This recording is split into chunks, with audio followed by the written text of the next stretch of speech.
Welcome back to Reimagine 2020. I'm Yonah Hochhauser, and today I'm glad to be joined by Darren Toh, co-founder of Perlin X, and TJ, project manager at Perlin X. Guys, thanks so much for joining us. Absolutely, Yonah.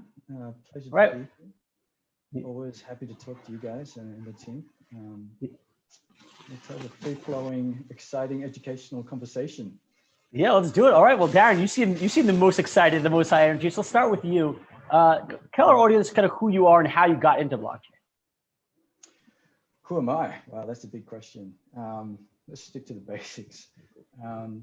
So I'm a lawyer by trade, even though I take care of communications for Perlin X. And I spent just over 10 years as a regulatory lawyer back in Australia for the for financial regulatory body and for anti-corruption towards the end of my career there. And my entry to crypto is, okay, it's a bit of a circular story, but stay with me because it's worth to listen. Myself and Dorji, the CEO of Perlin X, were running a PhD accelerator at the University of New South Wales for PhD students. Some of the brightest minds in New South Wales, guys doing things all the way from, quantum computing, some rudimentary experiments there, to straight brain scan interface to devices. So really science fiction, super interesting, ridiculously fascinating stuff. But the sad thing in Australia is that the commercialization rate for a lot of that technology out of PhD programs is maybe 1 or 2% at best. So we had this room of incredibly smart people who just didn't know how to convert, how to commercialize. And one of the things we noticed very early was that there were a couple of guys in there that were different, not just because they were a lot younger, but they had this very distinctive hunger. Just wanted to know everything. They were taking notes. The PhD students would sort of put their feet up, just eating the free donuts and coffee. And long story short, one of those young, hungry guys was Tai, the CEO and founder of Republic Protocol, now REN project, which has, I think as of today, like 1.3 billion in REN BTC minted, $250 million project. So how we got into it, actually Tai was pitching a completely different business for that accelerator. It was, I think it was a mealworm farm. He wanted to grow mealworms that ate styrofoam and turned it into protein. And you cook and eat mealworms. But then at the end of the program, he kind of came to Dorji and me and he said, "Hey, I've got this really interesting idea for crypto." And, until then, my only exposure to crypto had been the Silk Road, basically, people using Bitcoin to buy psychedelics on the dark web, and fast forward a couple of months later, he brought us over to Singapore. We did the ICO, it was successful. We came to Singapore because it was this really vibrant, blockchain friendly regulatory sort of sandbox, and in Australia, like a lot of other places in the world, was taking this really restrictive and really suppressive sort of approach to blockchain and to regulating it, or at least not letting people experiment. So, we came here to Singapore, I relocated my life, and shortly thereafter, we started Perlin. And that was in the crazy days of, end of 2017, 2018, where you had some of these crazy ICOs, ridiculous valuations, overnight unicorns. And then, of course, a crash. And since then, as all your listeners would know, the DeFi ascension, this crazy new thing that everybody was fascinated about, but nobody fully understands what it is or what it can be yet. And that brings us to today, Perlin X, basically, as we were doing from day one, just trying to experiment, trying to find things that people will not just find profitable, but useful. There's a lot of speculation and trading, and that's all very exciting for a lot of people, and that's part of the business.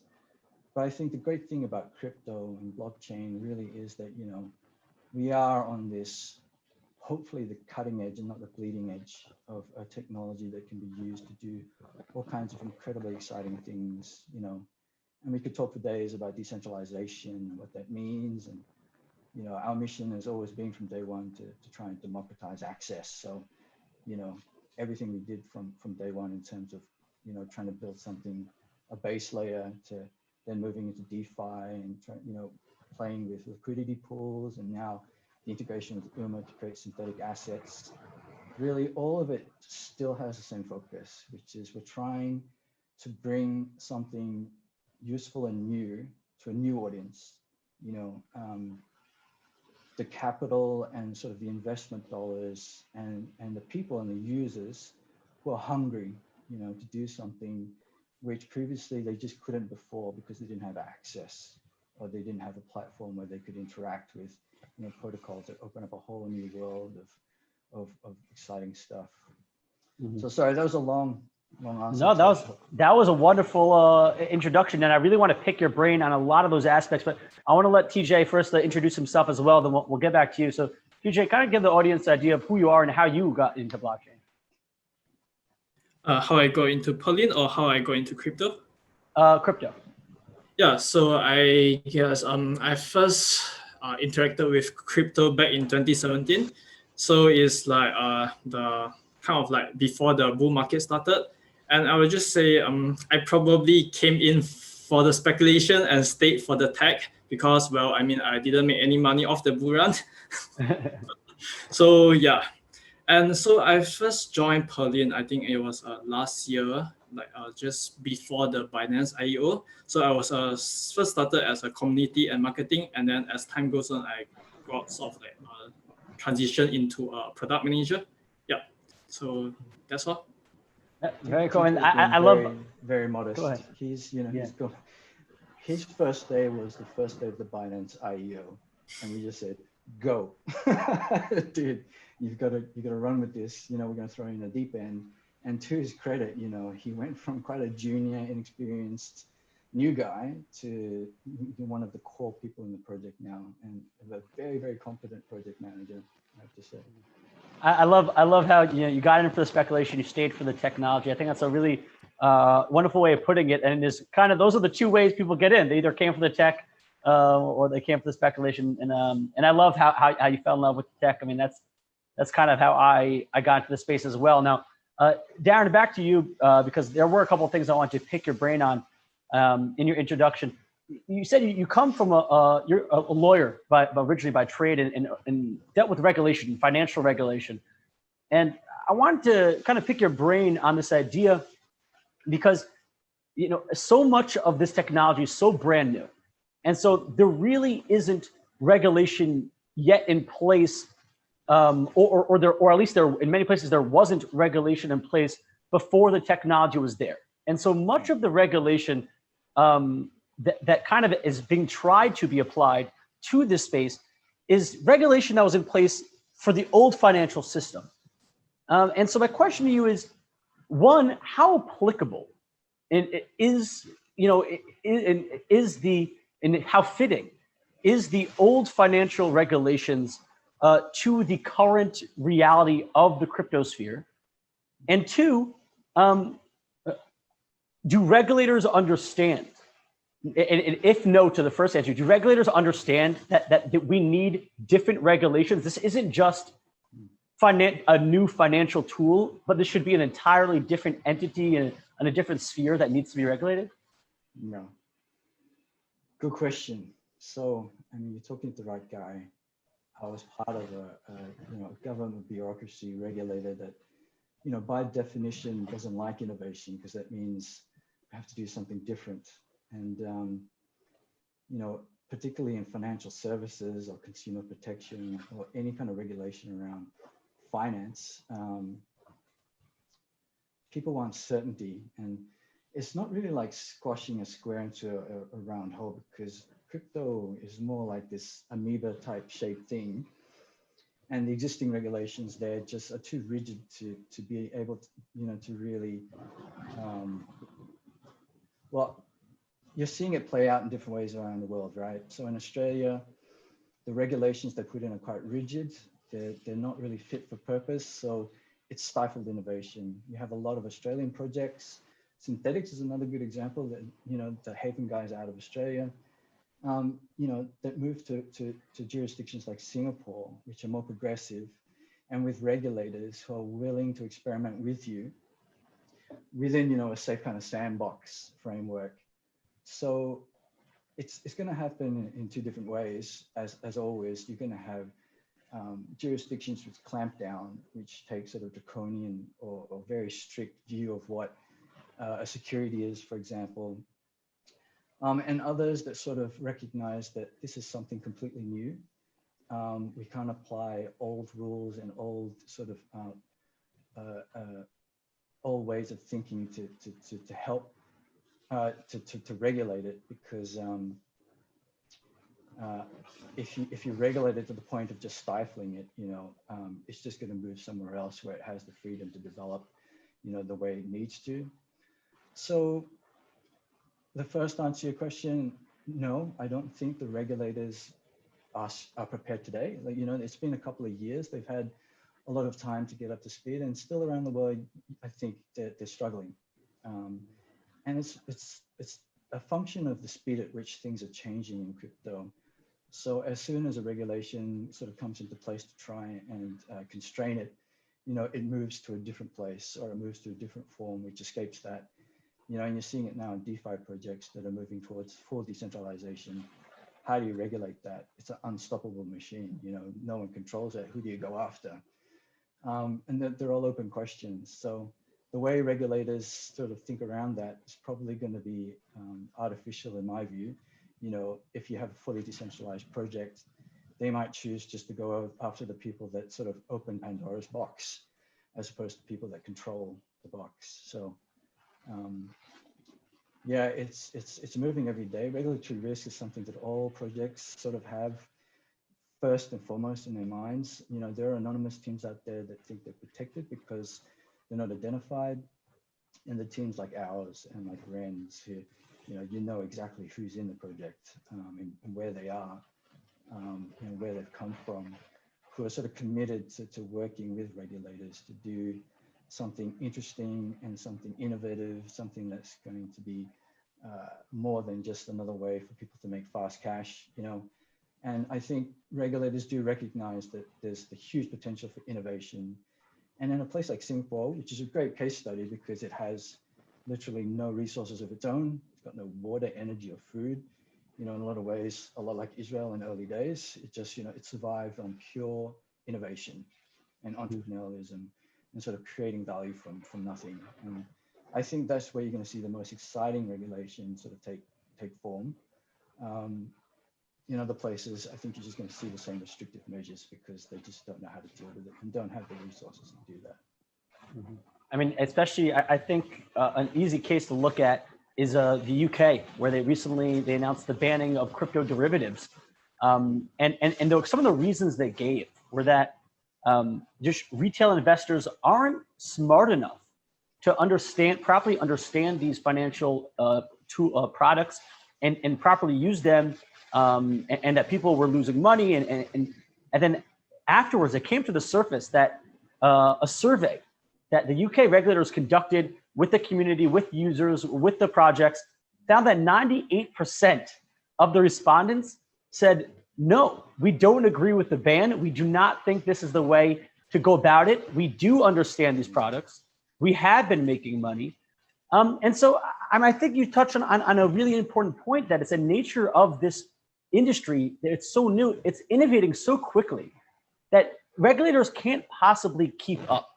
And so, you mentioned how some jurisdictions are working with projects. So my question to you, TJ, is this: as a project manager, when you're developing new products, how much on your mind is regulation, and how much on your mind is, like, are you thinking, oh, this is the regulation that exists, I'm going to try to build a product that fits in it, or I have this is a new technology, I want to innovate like crazy, and then we'll try to explain to the regulators and get them to move the regulation to fit our product? Well, I would say in current state, I would say it's probably kind of both. I mean, because I mean there are quite a few of those DeFi projects are by an anonymous team, and I mean Perlin is not by an anonymous team, so we do have some limitation that we have to face. So what we are trying to do is that while we are yeah, we just say we will make sure that our product is not a clear case of infringing any existing law, but at the same time, we hope to be communicate more with the regulators so that they see they need to improvise and be flexible in some sense. Like because just because something is new and never seen before doesn't mean it has to be regulated tightly. But yeah, so it's a mixture of both. Yeah. Mm-hmm. Oh, TJ, you make me proud. I trained you well. Yeah, I could say that was a very tactful answer. Darren, you're doing a good job over there. Now, Darren, this is to you. I mean, whoever wants could take it. But you know, right now, let's talk DeFi, because really DeFi seems to be the place right now in the crypto space where most of the major innovation, or at least the hot buzz, is going on right now. And I do think that when I first heard of DeFi, you know, a couple of years ago, when you went to crypto conferences, so DeFi was not the main stage. You know, the ICOs were the main stage, and a bunch of different projects were the main stage. DeFi was like the 5 dudes in the side room that were doing some workshop, and no one really gave it any attention. But when I heard about it, I thought similar to what you were saying, Darren, in your first thing, which was like, oh, decentralized finance. We're gonna you know, get rid of the banks, and this is going to make financial products and financial access available to everyone. It's going to, everyone will be able to be their own bank and give out loans and really interesting things. And what we saw from over the summer, at least from the DeFi buzz, was mostly yield farm, was mostly this speculative churn of people who already had capital trying to increase their capital, and less of, at least from my view, less this, hey, I'm the regular person. I want to get a loan from the world. I have a good idea. I want to decentralize this finance. It seems like the yield farming, it seems like we've passed that. It seems like it's slowly died down. And now we're slowly starting to see projects like yours that are bringing this new idea, that are bringing, you know, synthetic assets, exposure to new products that we haven't seen before. So in your view, what is DeFi? What is the true potential of DeFi look like? Wow, you don't ask easy questions. The true potential of DeFi. Look, you know, I could give you the line about the billions who are unbanked. Certainly, it's a way for them to get access to financial services and to you know, fractional investment in stuff that they could never otherwise access. But I think for us anyway, so I come from regulatory background, you know, Perlin, before we sort of became Perlin X, was always really heavily involved in trade finance. So, you know, really topical of the day, COVID. So, you know, global priorities have changed. And Dorji talked about this before when he spoke to you guys, but, you know, there's this huge shortfall of financing for SMEs. So like your micro, small to medium-sized businesses around the world, who in some places, you know, make up 99% of the economy. They're the engine rooms of every economy around the world. Just can't get financing to export or to do the stuff that they could do pre-COVID. Just because now, because of, you know, because of all the barriers to trade that, you know, COVID has thrown up, because, you know, trade finance, as absurd as it sounds, you know, is still mostly paper-based around the world. You know, digitization is happening right now. So for us, you know, the potential of DeFi really, and, you know, this is where our partnership with the International Chamber of Commerce comes in. And they represent 45 million businesses around the world. The vast majority of them are not Coca-Cola's or, you know, Microsoft's. They're the small to medium-sized businesses, mom and pop businesses that are struggling now because they just can't get financing at competitive rates, or they just can't get financing at all. So when you talk about the potential of DeFi and of synthetic assets and derivatives, I think in my mind, the true potential and the really exciting thing is, using the DeFi platform to allow these SMEs to access financing from people in, the DeFi community and other crypto sort of asset-rich people who want to put their money at work and earn sort of competitive interest rates. Interest rates annualized 12% real world yawn for DeFi, but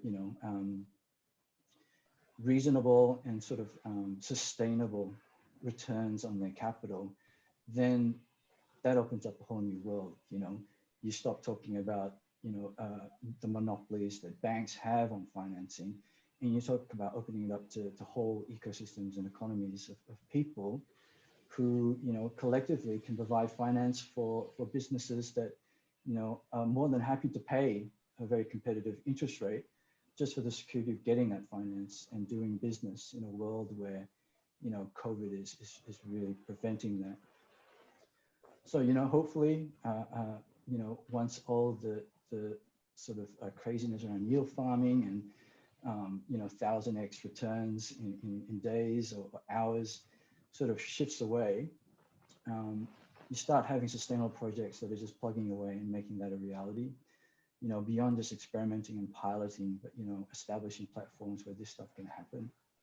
And that's when you get all the hungry capital that's out in the non-crypto economy, the trillions of dollars in pension funds, in family offices, in alternate financing, pools, not the banks, that can suddenly be mobilized efficiently and fairly, and in a way that's open to everybody, and if it's truly decentralized, in a way that basically can be done programmatically, and without the risk of intermediaries or of human error, which is still, absurdly in the 21st century, a huge problem in trade finance. People making human error and fraud based on hard copy documents, which, it's ridiculous. This stuff should be documented, digitized a long time ago. And you see that in consumer finance and banking, where, people take it for granted now. Internet banking and banking off their phone is part of everyday life. That's just not the case in trade finance, and in commercial banking. I think that's what we're really focused on and what we think is really, really exciting about DeFi. Mm-hmm. And if I'm sorry for asking such broad, esoteric, open-ended questions. I'll get a little more pointed, to make your lives easier. It seems like when you go look in the past, I mean, when it seems like sometimes for some companies, blockchain is just a buzzword. It's just a bank beyond bank, make things decentralized. And I'm always curious when I'm talking to projects, curious to see what is the actual benefit here for implementing blockchain? Because I think people want to know that. I think it makes people understand better when they actually hear exactly what blockchain technology is providing, enhancing value. So I think it's worthwhile. So you mentioned that right now, a surprising number of the finance market, the commodities market, the assets market is still paper-based, and we're trying to move. Obviously, everyone recognizes the benefits of moving over and digitizing them.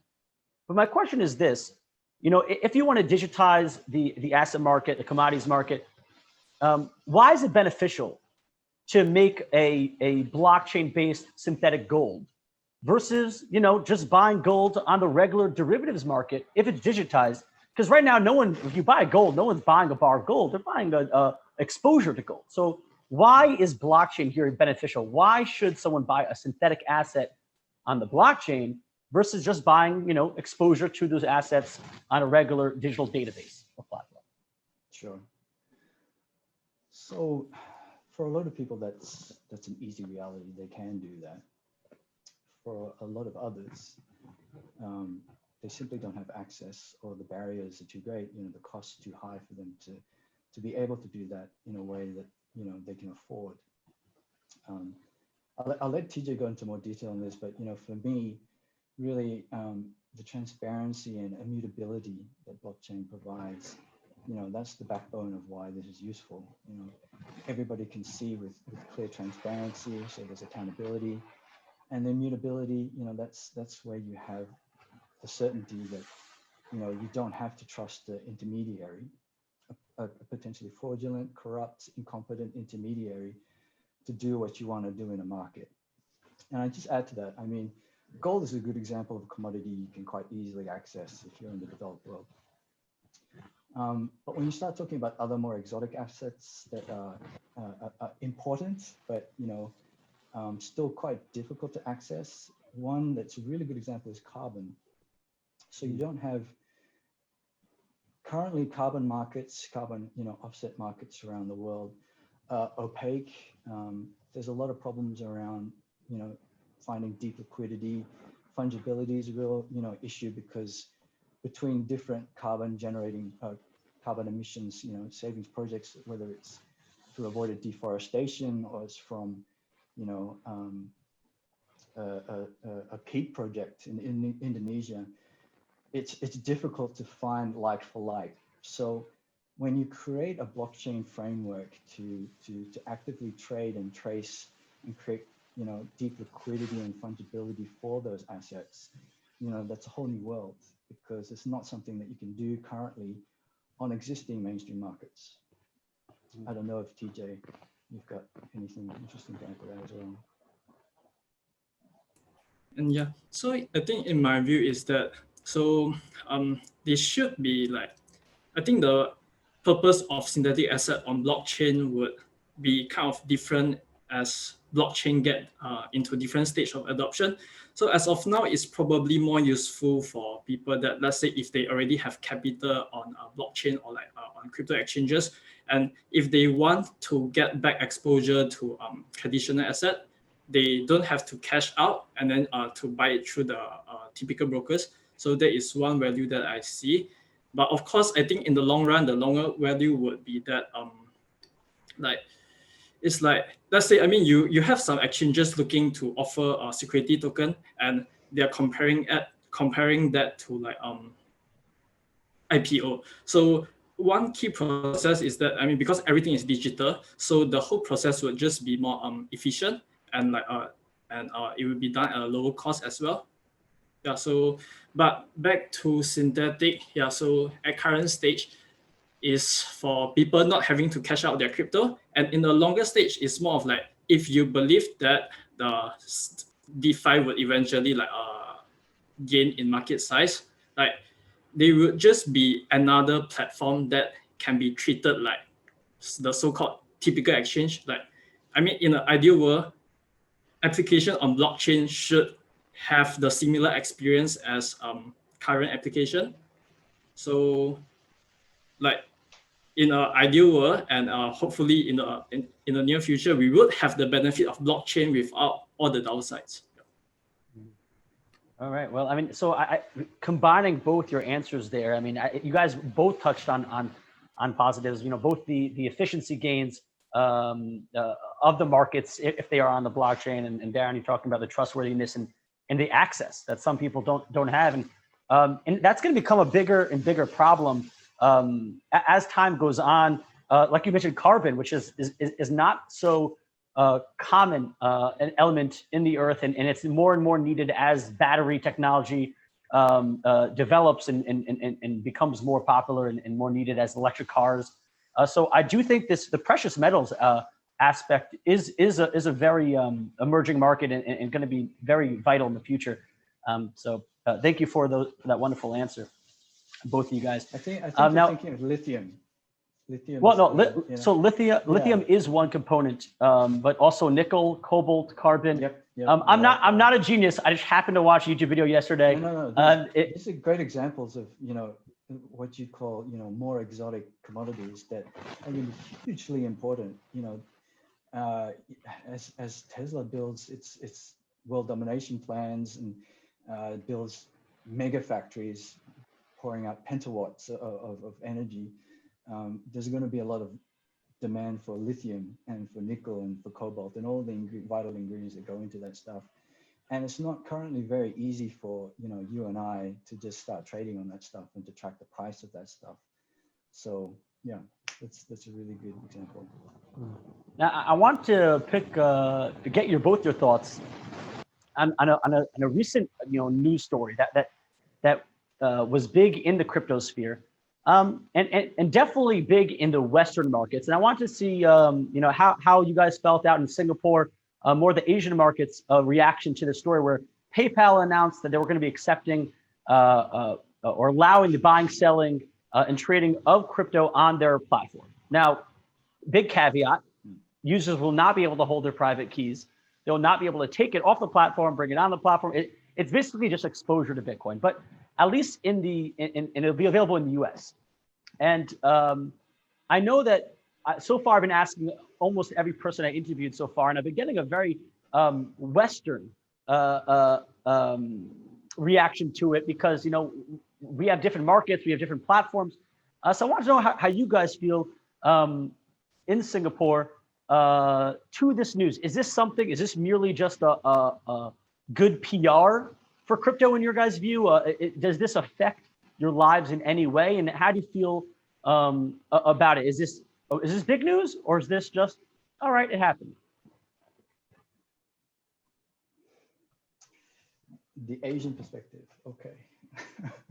Um, Doesn't have to be Asian, just a different market because this is PayPal. Yeah. I don't even. No, I'm sorry. I'm just having fun with you. Look, man, it is big news. When you stick a brand like PayPal next to exposure to Bitcoin, it's terrific. I've always believed that it's a slow journey and baby steps towards acceptance of Bitcoin first and altcoins and other more complex sort of concepts like DeFi. It's a journey, and the PayPal news is a good milestone on that. It may be more PR than substance at the moment, but it's an open door. So all kinds of innovation can sort of come in on top of that. When you get the confidence and the familiarity that that comes with people interacting with that and not being afraid of it, and seeing that it works, works in an institutional way, in a regulated way. And so it's interesting, the PayPal story, the other big news here in Asia, DBS Bank, I believe is the biggest bank in Southeast Asia, at least. It's a huge bank, and it's just done a soft launch of its digital trading platform. So we've worked with DBS in the past on our trade finance stuff. And that's huge news because, they're allowing people to have, direct exposure and interaction with Bitcoin and a whole bunch of other currencies that cryptocurrencies that previously they had to interact with Binance or even with DEX. More difficult for someone who doesn't know what Binance is. DBS is like no brainer. It's an established bank, has an incredibly highly regarded reputation throughout Asia, and then for them to step up and to do that in the same way as PayPal has opened the door. It's great news for everybody. It's great news for everybody in crypto and blockchain. That's my view, Well, see, there we go. Now we found our viewers who at least the viewers, in America who might not have heard of that DBS news, just got some exposure to it. So I appreciate that. Now, like you mentioned, you were an advisor and someone involved in the REN project. Which has grown tremendously over, I think it went from 10 million to over $1 billion. I actually don't even know what the numbers are, but it's grown exponentially over the past couple of months. Why do you think that is specifically for REN? Because there are a number of options available to users to wrap their Bitcoin, to get their Bitcoin, available and usable in DeFi. Why do you think REN has been so successful?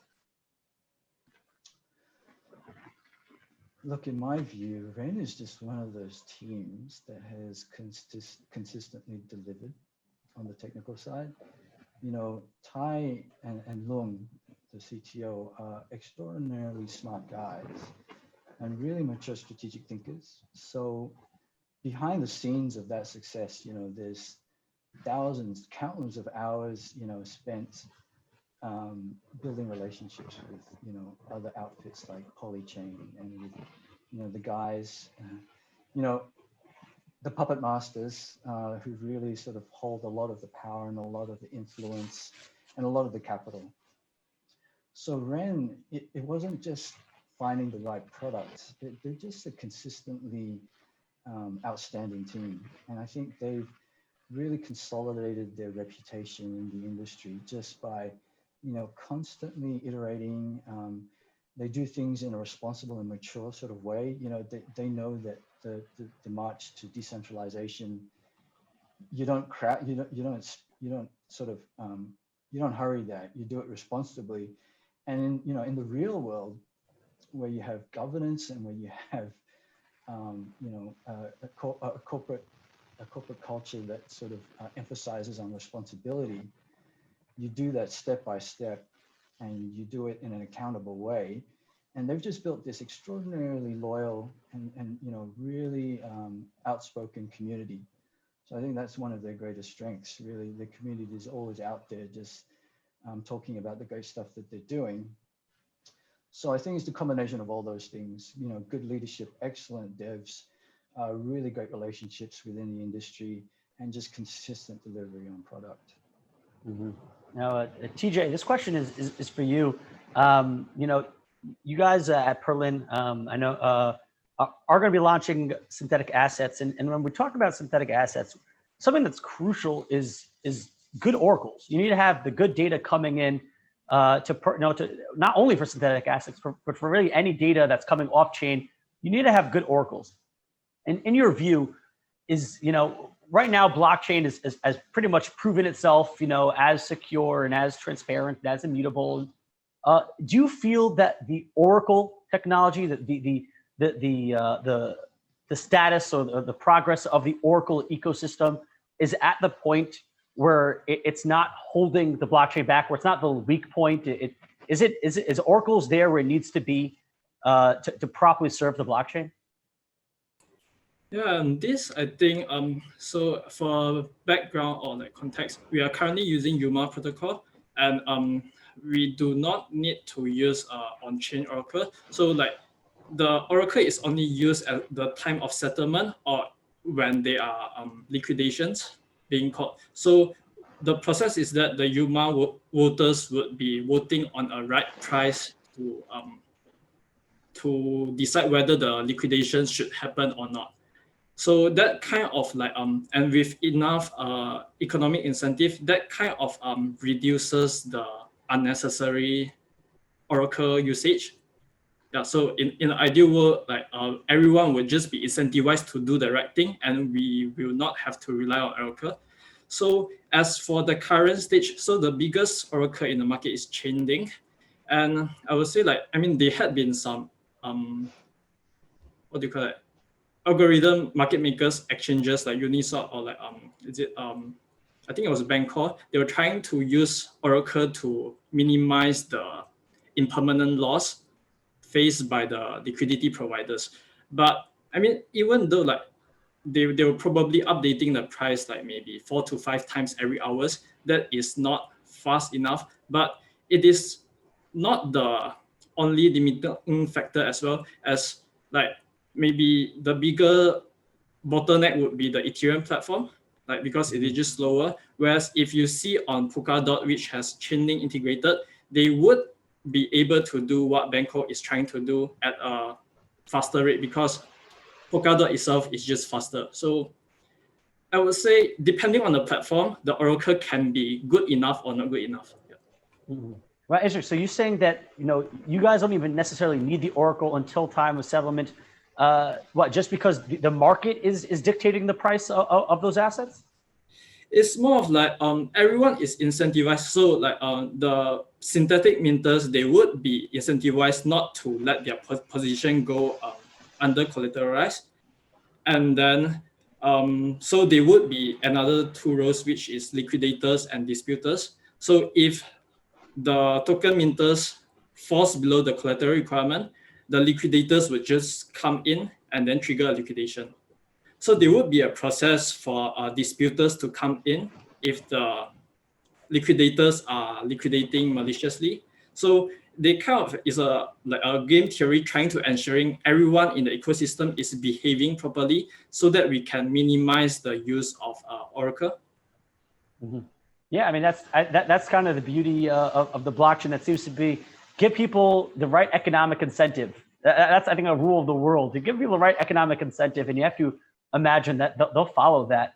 That seems to be the one rule that's respected worldwide, no matter where you are. Whether that's good or bad. I mean, that seems to be the reality of the situation. Now, Darren, this question is to you because TJ mentioned right now something important, that Ethereum seems to be the bottleneck. The network seems to be the bottleneck, just because it can't, in its current state, scale to the massive success that DeFi has been. Just because of the high gas fees, the transactions, it's too complex. The ecosystem, it can't keep up as of right now. And we've been hearing for so long, ETH 2.0 is around the corner. It's coming. Beacon Chain is supposed to launch next week, but until we actually see ETH 2.0 and all the assets transferred over, is going to be a long time.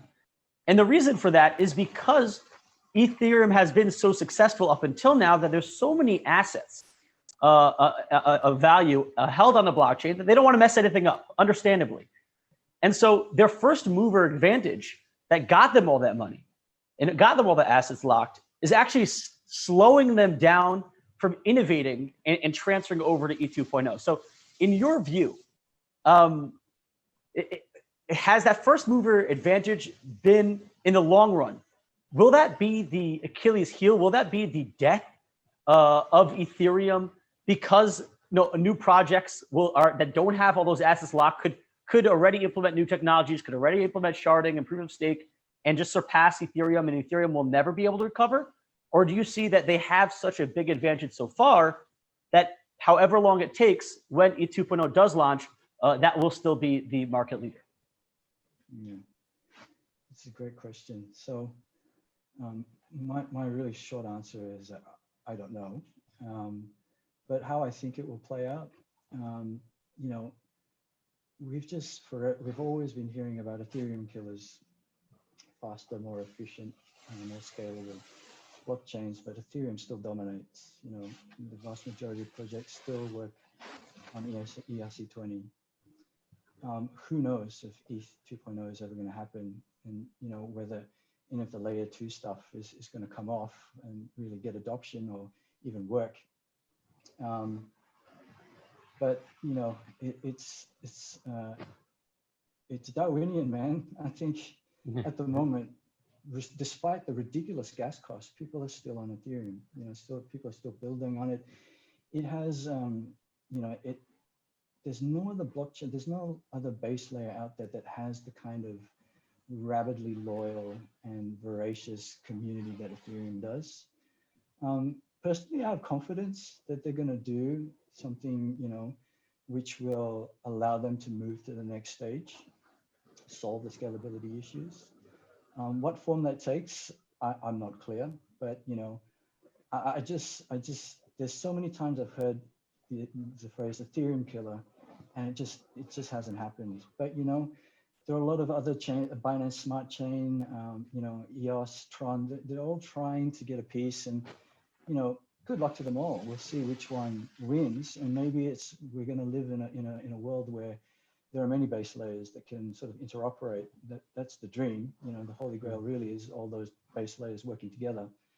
So I don't know how it's going to happen or when it's going to happen, but our team is staying on top of that, and just if a better option than Ethereum comes along with the same kind of community, the same kind of ecosystem, then we're always open to it. But at the moment, we're with the ETH team. Mm-hmm. Now, this is our Halloween themed conference, and so we've been asking every single interviewee at the end of our interviews, what is, and TJ, you could go first if you want, or whoever has a better one could go first, but what is the scariest story that you have, the scariest crypto or blockchain story that you have? I see you both thinking. A lot of people have lost hardware wallets, hacks, funds stolen, and everything in between. Oh, geez. Look, I've been in crypto a while.